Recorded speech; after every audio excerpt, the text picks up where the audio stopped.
It really feels like buyers today are navigating, well, a bewildering maze, doesn't it? Oh, absolutely. So many choices out there. And let's be honest, a lot of what's on offer probably just blends together in their minds. Everything looks the same. And then you throw in this constant whirlwind of change, plus a ton of we do that too competitors. Yeah. And, well, it's pretty clear the old pushy sales tactics are just losing their punch. You've hit on a critical point there. Buyers are not only overwhelmed by options, they're also increasingly sophisticated, right? They're resistant to those traditional approaches, that information asymmetry that, used to favor sellers, it's largely disappeared. Which perfectly sets the stage for our deep dive today. We've been really immersed in Jeb Blount's book, Sales EQ, how ultra-high performers leverage sales-specific emotional intelligence to close the complex deal. Great book. Yeah. And what really jumps out is this core idea of moving beyond just the nuts and bolts of your product or service and truly connecting with people on a human level. Technology is amazing. We all use it, but it's not the whole story, is it? Not at all. Technology enables efficiency, sure, but it just doesn't replace that fundamental need for trust and understanding in a sales relationship. And Blount argues, pretty convincingly, I think, that in today's really intricate sales environment, a specific kind of emotional intelligence, what he actually calls sales EQ, that's the key differentiator. Okay. Sales EQ. Yeah, it separates those who just kind of get by from those who consistently achieve exceptional results. It's fascinating when you really think about how people actually make decisions. Early on in the book, that example of the liquor store study really stuck with me. Oh, yeah, the music one. Right. Playing German music boosted German beer sales. French music lifted French wine sales. And the kicker, when asked why they chose what they did, people came up with all sorts of, seemingly logical reasons. Oh, totally unaware. Completely unaware of that emotional nudge from the background music. What that highlights so powerfully is that often unconscious emotional undercurrent that, it drives our choices. People buy based on emotion. Right. And then they rationalize those choices with logic. So for us in sales, understanding these underlying emotional drivers isn't about manipulation, not at all. No, it's about alignment. It's about aligning with how people naturally make decisions. And that's precisely where a well-developed sales EQ becomes, frankly, invaluable. It's not just general emotional intelligence. It's applying those skills within the specific context of a sales interaction. So that's our mission for this deep dive then. We want to extract those crucial insights from Blount's work on sales EQ. Yep. Help you, the learner, really get a handle on navigating that whole emotional landscape of sales. How do you build those stronger, more meaningful connections with prospects that, ultimately lead to success? Okay, let's do it. Okay, let's unpack this, starting with something really fundamental. Shaping the likelihood of a win. Begins way before the presentation, right? With qualification. Absolutely. Chapter 12 really lays the foundation here. It emphasizes that effective qualification isn't just finding someone who could buy. It's about defining your ideal qualified prospect, or IQP. IQP. Yeah, think of it like creating a detailed profile, not just company demographics or size, but a whole picture. More holistic. Exactly. A holistic picture of the prospect who's the absolute best fit for what you offer, and crucially, who you are ideally positioned to serve. And it's not just a one-time check mark, is it? Like you don't just qualify them at the start and then done. No, definitely not. Qualification is ongoing. It's an evaluation throughout the entire sales process. Right. You're constantly assessing, is this prospect still a strong fit? Is the probability of winning still high enough to justify, putting in more time and resources? Makes sense. Because your time is finite. Precisely. Blount touches on established methods like MEDIC, TS. Yeah, I've heard of those. Yeah, they provide structured frameworks, right, for asking targeted questions about metrics, economic buyer, decision criteria, stuff like that. But his main point, and this is where sales EQ really comes in, is the critical need to be highly selective. As he puts it, be picky, picky, picky about what stays in your pipeline. Picky, picky, picky. I like that. Holding on to deals that aren't a good fit, it just eats up valuable time. And it can cloud your judgment, distract you from better opportunities. Right, you get emotionally invested in something that's going nowhere. Exactly. And beyond just the company itself, there's that vital aspect of stakeholder mapping. Understanding the players. It's not just about finding the ultimate decision maker. You need to understand everyone who has influence.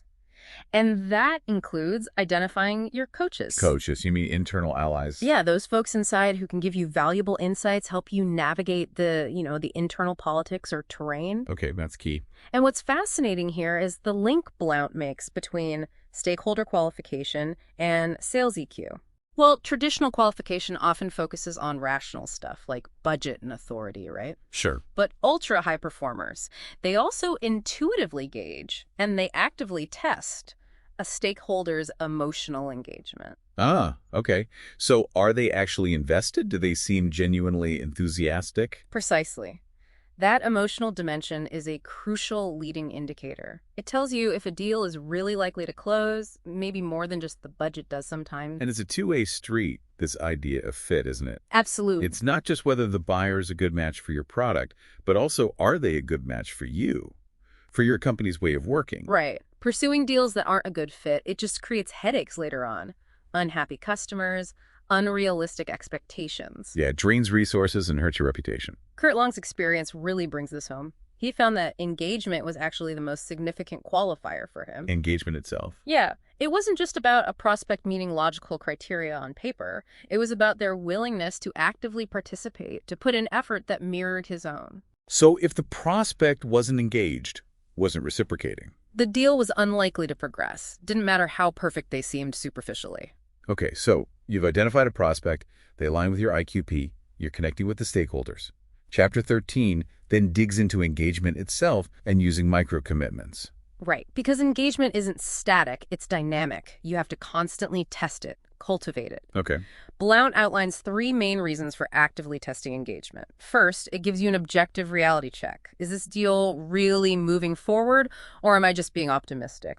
Keeps you honest. Second, it helps you manage your own emotions. Stops you getting overly attached to a deal that's maybe, going nowhere. Avoids that wishful thinking. And third, ultimately, it boosts your win probability because you focus your energy on prospects who are genuinely interested. He shares that really compelling example of the sales director, Patrick, remember? His top performers just crushed the rest of the team's results. Yeah. It makes you think, what were they doing differently? And it seems like a key part was their ability to foster and spot real engagement. Absolutely. And that anecdote about the speaker and Tim. With Tim's emotional baggage from a previous bad experience, Oh, right, yeah. Tim's negative feelings were a huge barrier. Understanding and addressing that underlying emotion was absolutely essential to move forward. So this is where micro-commitments come in, right? These Yeah. small agreements you get along the way. Exactly. They act as tangible proof of a stakeholder's engagement, and they help build momentum towards the final yes. Like the example where the prospect didn't follow through on calling references. That was a clear sign, wasn't it? A very stark sign of a lack of real engagement, yes. Micro-commitments are like these low-stakes tests of their willingness to invest time or effort. And Blount really emphasizes this. Every single interaction should end with a clearly defined next step. Every single one. No exceptions. It not only keeps the deal on track, but it gives you another chance to gauge their commitment level right then and there. And I really like that phrase. Carrying around a pocket full of yeses. Ah, yeah, it's good, isn't it? Each time they agree to a small step, you're collecting these little agreements. Then, if they hesitate later, You can gently remind them, hey, remember we agreed on X and Y? It taps into that psychological need for consistency. We want to stick with what we've already said or done. it seems like a subtle but really effective way to handle that natural resistance people have to making big changes. It really is. It helps navigate those bumps that often come up in complex sales. Okay, now let's tackle something that, oh boy, I know resonates with so many people in sales. Yeah. Stalled deals.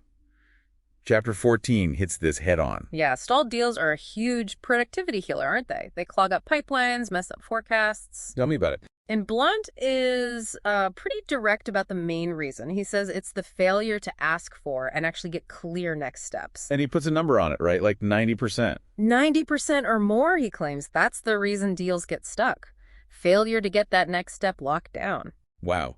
So he introduces what he calls the cardinal rule of sales conversations. Which is?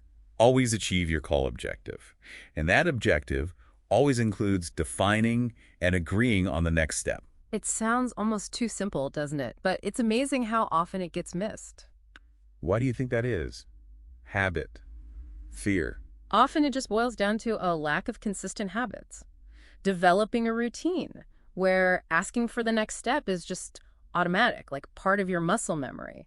That's crucial. Right, so it doesn't feel awkward or forced. Exactly. It prevents those vague, okay, I'll follow up sometime next week, situations that, let's be honest, rarely lead anywhere solid. And there's often this worry, isn't there? That being assertive about next steps might seem, I don't know, pushy or aggressive. Yeah, people worry about that. But Blount challenges it. He argues it actually shows professionalism. How so? It respects the prospect's time. You're signaling, hey, I'm organized, I value your time, let's keep this moving efficiently. Okay, I can see that. It shows you're serious. And to help handle potential pushback, he introduces ledge statements. Ledge statements. Yeah, like well-rehearsed responses that let you gracefully handle those brush-offs when you ask for the next step.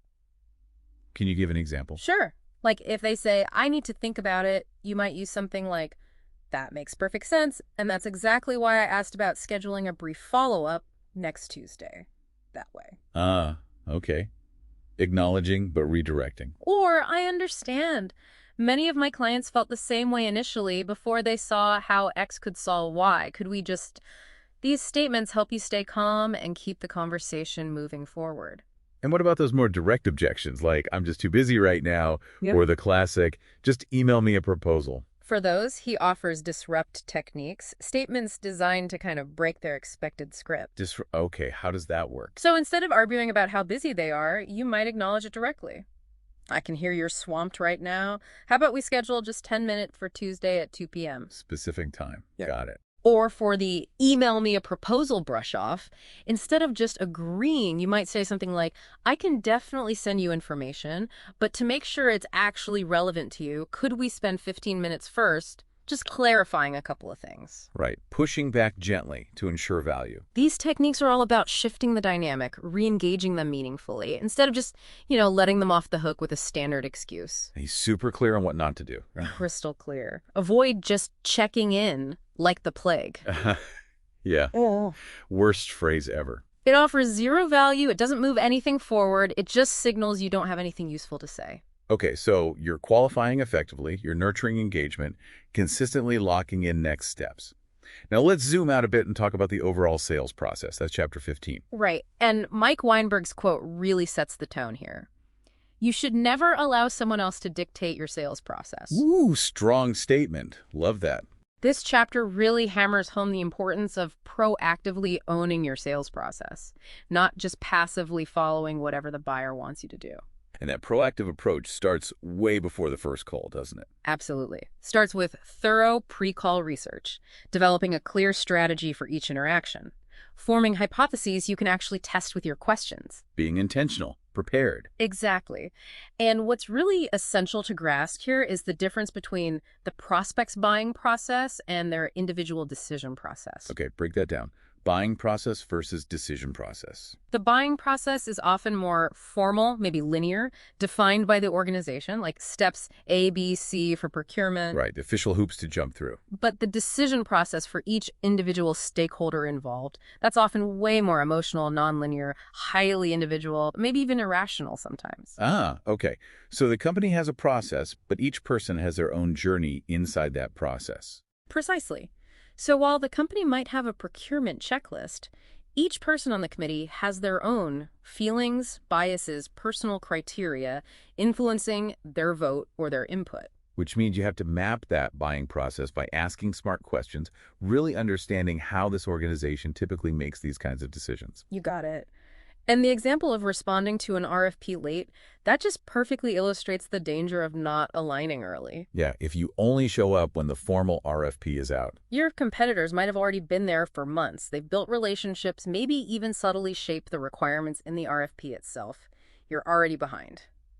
So ultra-high performers, Blount says, they shape the buying process by getting there first. Through what he calls fanatical prospecting. Fanatical prospecting. Sounds intense. It means consistently building relationships before there's an immediate need, so you can influence their thinking about their challenges and the solution criteria right from the start. Like Tony's story, right? The guy who got a meeting by proactively understanding a new regulation. Perfect example. He showed up with insight and value before they even knew they needed help navigating it.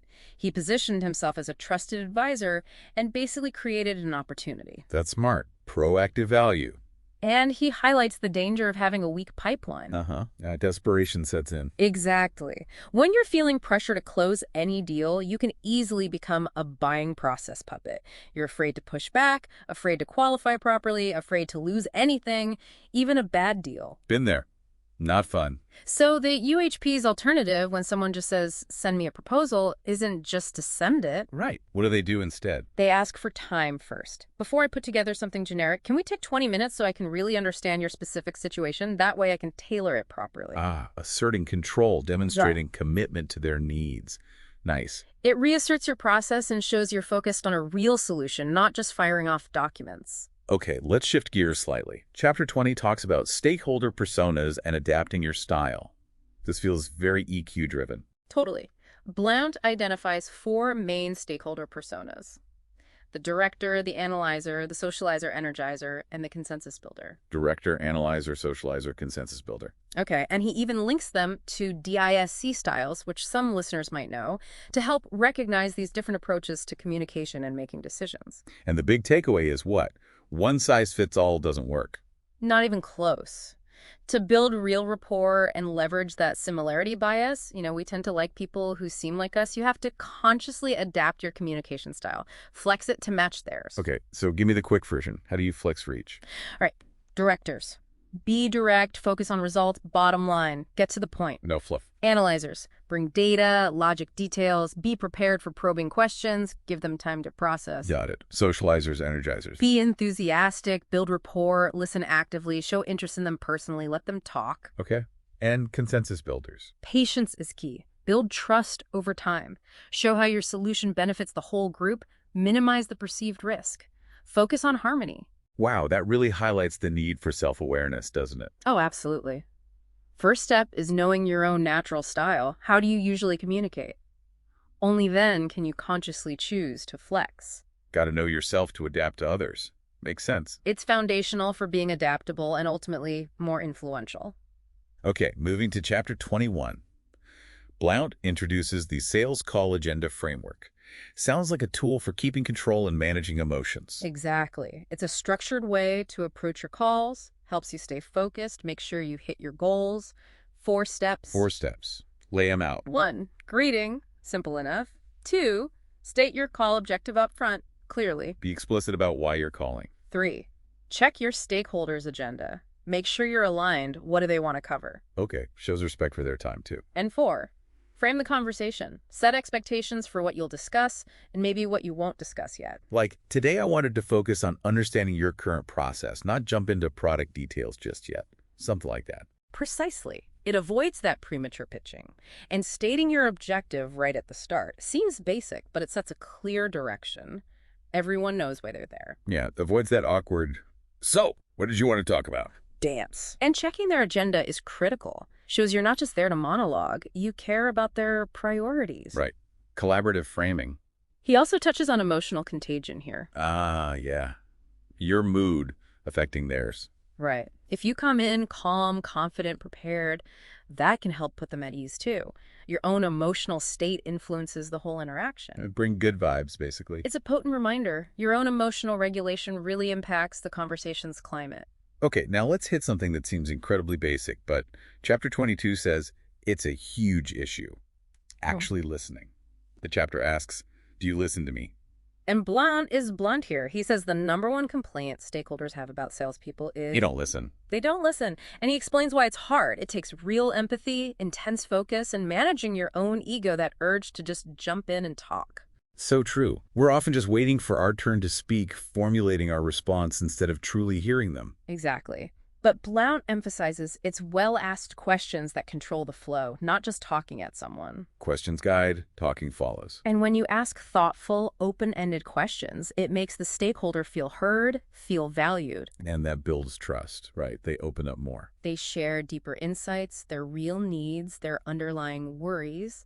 It requires a fundamental mindset shift, starting with empathy, really trying to see it from their side. And it's not just hearing words, is it? He talks about listening deeply. Using all your senses, watching body language, tone of voice, what's not being said. Reading the room. And that deep listening creates what he calls a self-disclosure loop. Self-disclosure loop. When you listen actively, show genuine interest, it encourages them to reveal more. They share, you listen well, they feel safer sharing even more. It's a virtuous cycle. Okay, we've covered a ton. I want to loop back and connect a few things. Chapter 19 talks about hearts before minds and asks point blank, do I like you? Seems obvious, but maybe it's overlooked. It's foundational. People do business with people they like. It's just human nature. Likability is the gateway to those emotional connections we've been talking about. And he warns against pitch slapping. Right. Yeah. Just launching into your spiel about your company, your product, without building any rapport first. Big mistake. So how do you become more likable? What are the keys? He gives 10 practical ones. Simple stuff, really powerful. Smile genuinely, use a warm tone, be polite, dress professionally, be on time. Basics, respectful basics. Be prepared, show real enthusiasm, be helpful even if it's not directly related to the sale. Remember things about them, names, details. And above all, be authentic. Be genuine. Doesn't sound like rocket science, but easy to forget in the heat of the moment. They make a huge difference in that first impression, creating a comfortable space for honest talk. Connecting minimizes those emotional roadblocks. And this links directly to influencing the decision process, Chapter 18's focus. He says that process is individual, emotional, often nonlinear. Sometimes irrational even. Right. And that's where the 5 questions that matter most in sales come in. Can you list those again? They seem critical. Absolutely. These are the questions stakeholders are constantly asking themselves, maybe not even consciously. 1, do I like you? Okay. 2, do you listen to me? Got it. 3, do you make me feel important? 4, do you get me in my problems? Crucial. And 5, do I trust and believe you? Like, listen, important, get me, trust. Wow. Framing it that way is so insightful. Ultra-high performers, they are laser-focused on making sure the answer is yes to all 5 in every interaction. And if you get a yes on all 5? Your win probability just skyrockets. It makes it so much easier for them to say yes to the actual deal. They feel comfortable, confident moving forward with you. Let's dig into a couple of those. Do you make me feel important? That theme just seems woven through the whole book. It absolutely is, because that need to feel significant, valued, it's arguably one of the deepest human drives. So how do you do that? Practically. Blount gives lots of ways. Use their name, remember details they shared, acknowledge their expertise, maybe build them up subtly in front of others, say thank you sincerely, ask for their advice. Show genuine interest. Demonstrate empathy. Listen actively, like we discussed. Give sincere, specific compliments, not flattery, but real appreciation. He tells that great story about the executive who just made everyone feel valued, right, from the bottom to the top. Yeah, and the loyalty and goodwill that generated, incredible. It connects directly to the law of reciprocity. The obligation to return a favor. Exactly. When you make someone feel important, provide value, listen well, you create this subconscious sense of obligation. They feel more inclined to reciprocate, maybe with their time, information, or a commitment. Like Mary Kay Ash's quote. Pretend that every single person you meet has a sign around their neck that says, make me feel important. If you operate that way, you'll connect deeply. Powerful reminder. Okay, another huge one. Do you get me and my problems?